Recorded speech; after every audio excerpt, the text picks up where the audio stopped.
अबे साले मौसिया ना सुन नहीं का मैं पैसा दे जाऊं मैं दुकान पे तो चीज खाऊंगा मैं पैसा दे जाऊं मौसी ओ कंजूस मौसी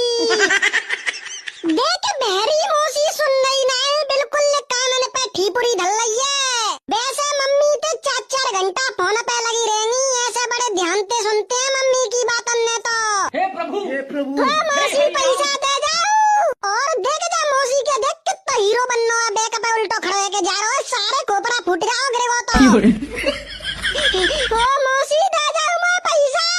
देख बिल्कुल ना सुन नहीं ओ मौसा तुम तो सुन ले नहीं ओ टकला मौसा मैं पैसा दे जाओ देख टकला मौसा ना सुन लो गुस्सा तो ऐसी आ रही है कि टकला की चांद पे दही को दूं दे दे मुंडा सही कर दूं हे प्रभु